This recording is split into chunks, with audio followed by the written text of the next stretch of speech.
Assalamualaikum warahmatullahi wabarakatuh. Salam dan bahagia. Kami dari kelompok 3 ingin mempresentasikan hasil kerja kelompok kami yang berjudul Memaknai Seni Anak. A. Karakteristik lukisan anak. 1. Seputar istilah menggambar dan melukis. 2. Tema karya seni rupa anak. 3. Ciri umum lukisan anak. Seputar istilah menggambar dan melukis. Dalam pendidikan seni rupa, dikenal istilah menggambar dan melukis. Beberapa ahli dan sarjana membedakan kedua istilah tersebut. Istilah menggambar diangkat dari bahasa Inggris to draw, sedangkan melukis dari kata to paint. To draw berarti menggores atau membuat garis, atau berupa garis. Berkait dengan karya seni rupa, istilah menggambar ialah kegiatan menggores sehingga membentuk bidang gambar. To paint berarti mengecat atau blok dengan warna. Istilah melukis untuk menunjukkan karya gambar yang dihasilkan dari kegiatan mengeblok warna. Contohnya melihat kegiatan orang mengecat dinding. Namun beberapa pakar seni di Indonesia mengartikan melukis sama dengan peristiwa membayangkan sesuai.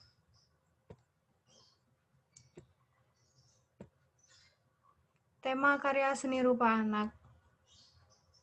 Suatu karya seni mempunyai tema, objek, ataupun judul. Istilah ini sering membingungkan, terutama tema dengan judul. Tema berasal dari bahasa Inggris theme atau bahasa Yunani. Tema lukisan akan hadir sebelum seseorang seniman memulai berkarya seni. Di dalamnya terjadi proses persiapan berkarya seperti persepsi, motivasi, atau dorongan yang berupa keinginan yang kuat untuk mencipta karya seni. Motivasi sendiri terdapat 3 bentuk dasar, yaitu artistic motivasi, intelektual motivasi, imaginative motivasi. W. Linderman dan Donald W. Herbertol 1981-96. Baik. Materi selanjutnya akan dibacakan oleh Mbak Vera.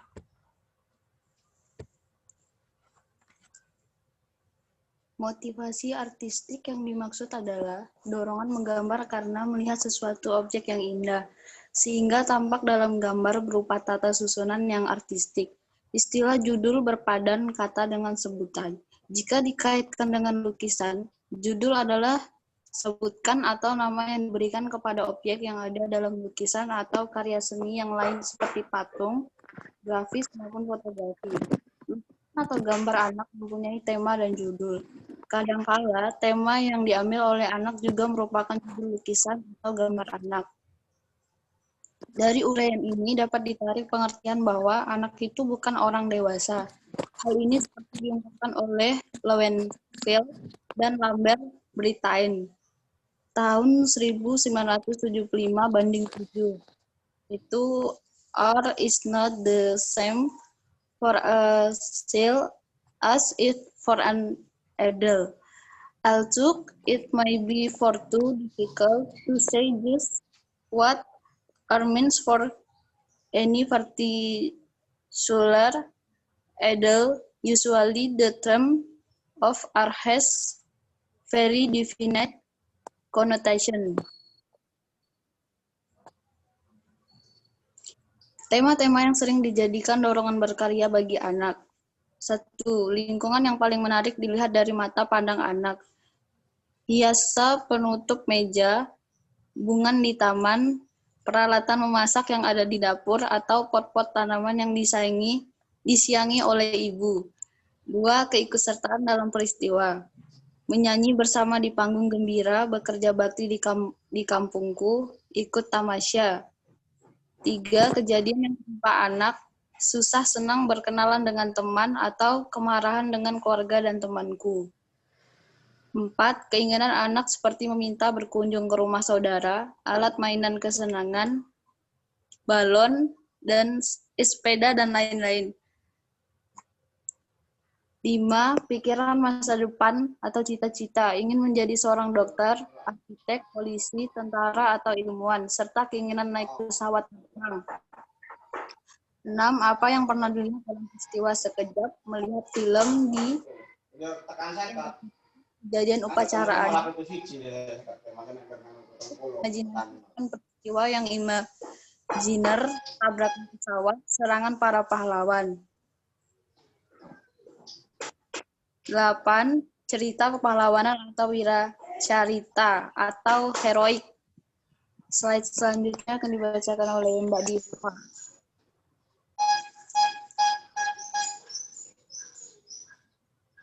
Tema-tema yang muncul dari anak sebenarnya sangat bergantung pada faktor yang mempengaruhi. 1. Tingkat kemampuan berpikir atau kecerdasannya. 2. Sesuai dengan kemampuan gerakan otot yang seorang mengalami pertumbuhan kuantitatif. 3. Sesuai dengan perkembangan usia, mental, dan pengetahuannya. 4. Media yang diinginkan. Dan 5. Hasratnya.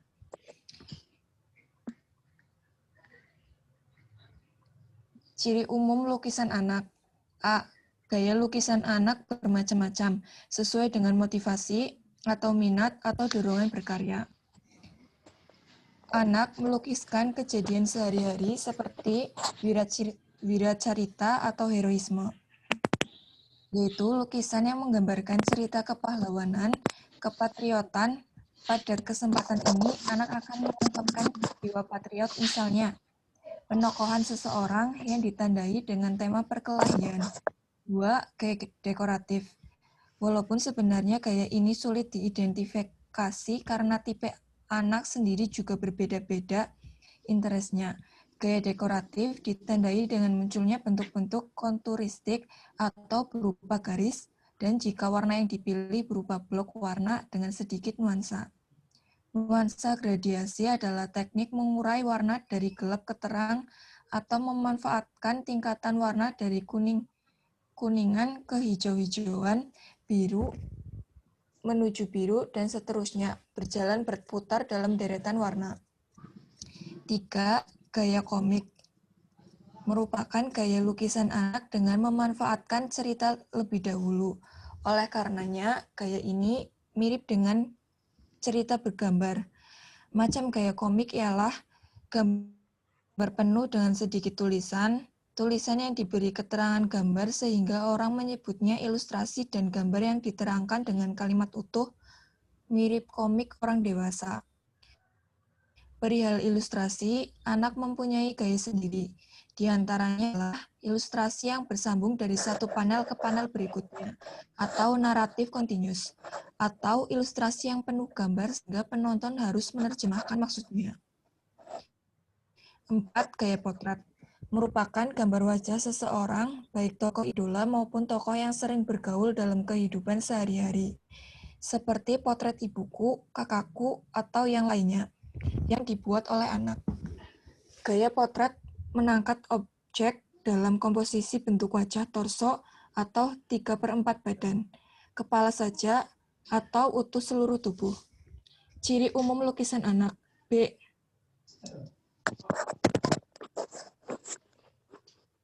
Komposisi karya seni rupa anak. 1. Juxtaposition, atau sering juga disebut posisi tumpang tindih. Dalam menggambar, anak meletakkan posisi objek yang jauh berbeda di atas. Persepsi ini seperti dalam perspektif lukisan kuno atau tradisi, di mana objek yang berada di posisi jauh terlihat di atas. Pada gambar di bawah ini ditunjukkan bahwa binatang yang digambarkan di atas seperti kuda serba, monyet, maupun yang lainnya diletakkan di atas ular ataupun jerapah. 2. Bertumpu pada garis dasar atau folding over. Karakteristik lukisan berkomposisi berdiri di atas garis dasar ini merupakan kebiasaan anak. Jika dilihat dari sudut perkembangan kejiwaannya, anak masih mengalami kebingungan menentukan bentuk perspektif. Alam pikiran yang muncul adalah setiap benda atau orang hidup itu adalah berdiri. Maka dalam kehidupan ini, benda-benda yang digambar hendaknya berdiri di atas garis dasar. Selanjutnya akan dibacakan oleh Mas Iwang.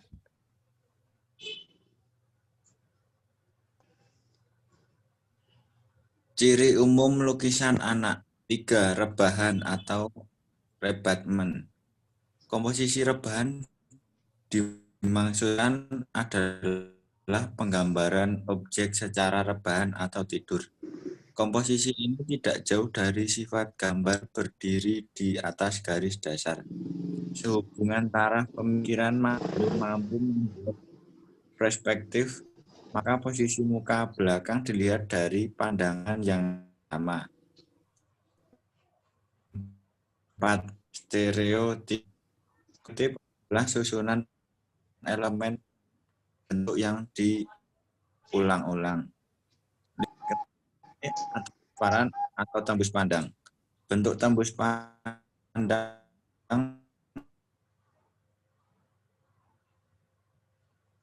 memperlihatkan figur yang next.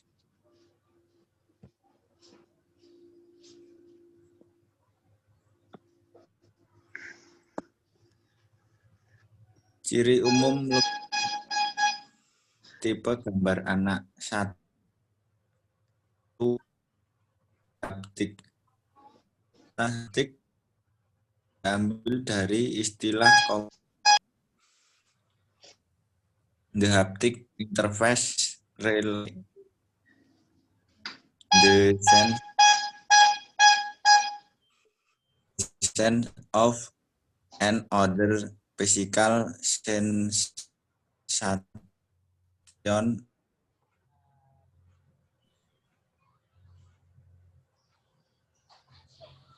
in the virtual world. 1993 sampai 2003 Microsoft Corporation.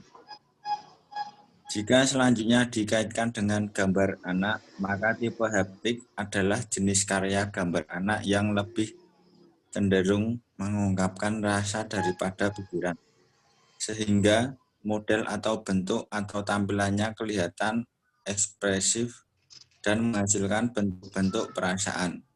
Barangkali bentuk dapat diidentifikasi dengan objek realistik, namun kendala maksudnya tidak jelas atau mirip dengan lukisan abstrak atau bagi pandangan orang dewasa. X.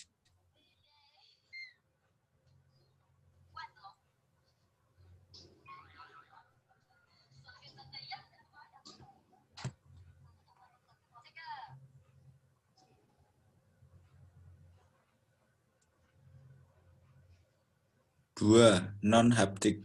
Jika tipe haptik mengandalkan rasa atau hadir dari dorongan rasa atau emosional motivasi, maka tipe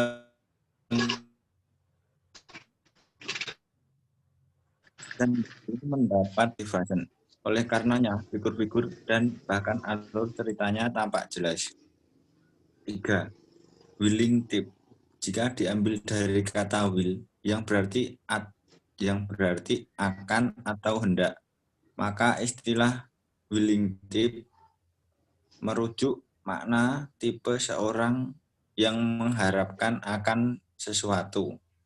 Tipe harapan atau willing tip dalam gambar anak ditunjukkan oleh tema yang diangkat dalam materi pokok gambar atau subject matter, berupa ungkapan harapan anak terhadap keinginan, cita-cita, ataupun yang lain seperti ramalan kejadian yang akan datang.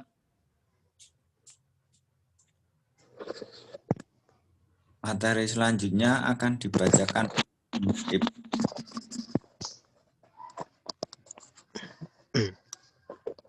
Selanjutnya, B. Periodisasi gambar anak. Pengelompokan periodisasi karya seni rupa anak dimaksudkan agar kita mudah mengenali karakteristik perkembangan anak berdasarkan usianya. Dalam mengungkapkan gagasannya, anak masih memandang gambar sebagai suatu ungkapan keseluruhan. Hal ini belum tampak bagian demi bagian secara rinci. Yang tampak hanyalah bagian-bagian kecil yang menarik perhatian, terutama yang menyentuh perasaan dan keinginannya.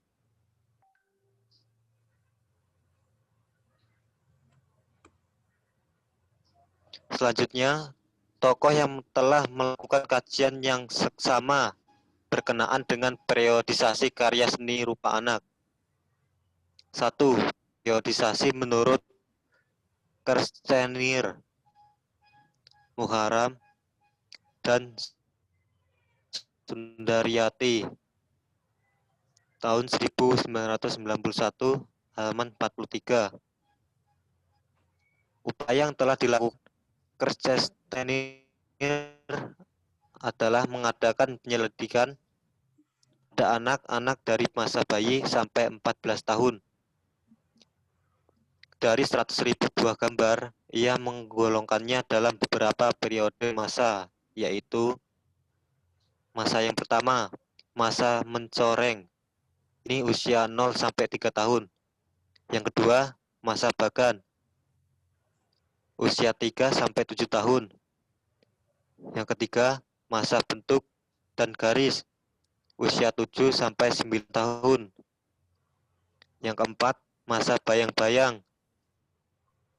Usia 9 sampai 10 tahun. Yang terakhir, masa perspektif. Usia 10 sampai 14 tahun.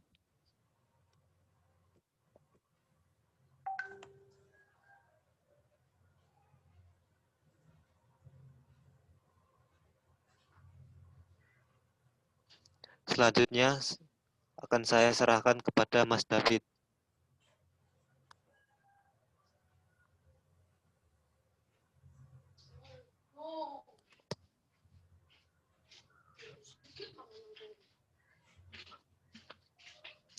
Tokoh yang telah melakukan kajian yang seksama berkenaan dengan periodisasi seni rupa anak. Yang kedua, periodisasi menurut Klitbar, Lonsfeld, tahun 1975, halaman 118 sampai 119, membagi periodisasi gambar menjadi 7 tingkatan, yaitu yang pertama, masa mencoreng, usia 2 sampai 3 tahun.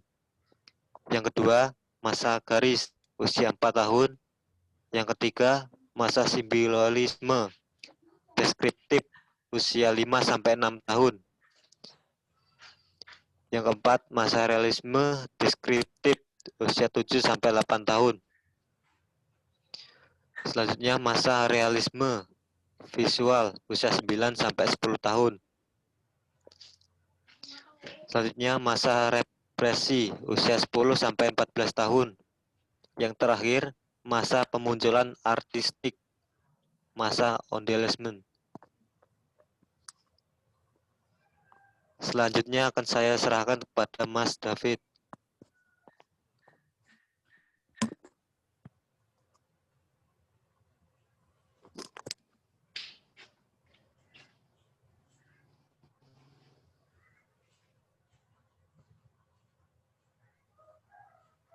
Tokoh yang telah melakukan kajian yang sama berkenan dengan periodisasi karya seni rupa anak.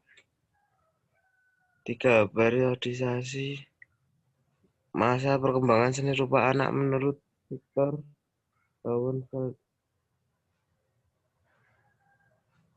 dan Lambert Betain adalah penyelidikan yang dilakukan terhadap anak-anak usia 17 tahun menghasilkan periodisasi sebagai berikut. Masa mencoreng, sibling 2-4 tahun. Masa prabagan 4-7 tahun. Masa bagan 7-9 tahun. Masa realisme awal paling realis 9-12 tahun. Masa naturalisme semu 12-14 tahun. Masa penentuan 14-17 tahun.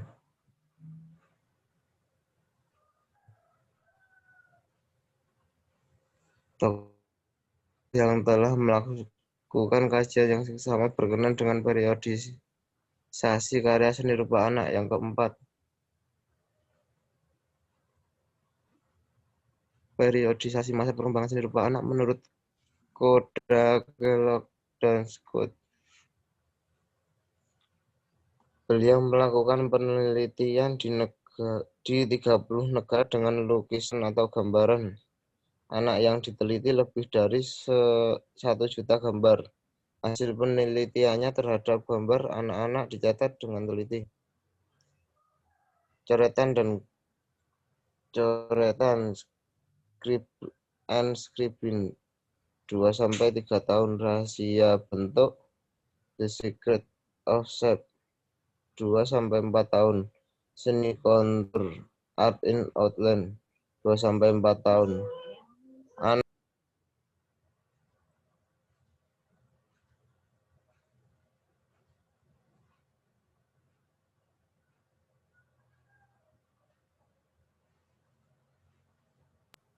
3-5 tahun, mandala matahari radial, mandal sun radial 3-5 tahun, manusia people 4-5 tahun, mirip gambar almost picture 4-6 tahun, gambar picture 5-7 tahun.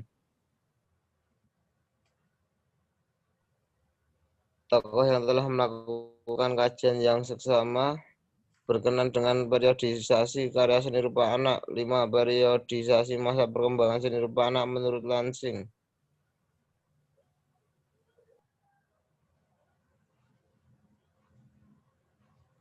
Masa coreng-mencoreng 2-4 tahun. Masa tahap figuratif 3-12 tahun. Subtahap permulaan figuratif 3-7 tahun. Subtahap pertengahan figuratif 9-10 tahun. Subtahap aktif figuratif 9-12 tahun. Tahap artistik 12 tahun ke atas.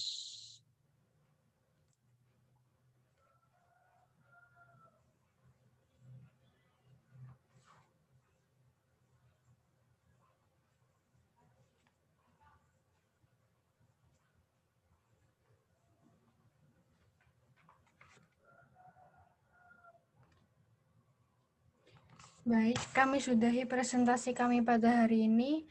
Kurang lebihnya mohon maaf. Wassalamualaikum warahmatullahi wabarakatuh. Salam dan bahagia.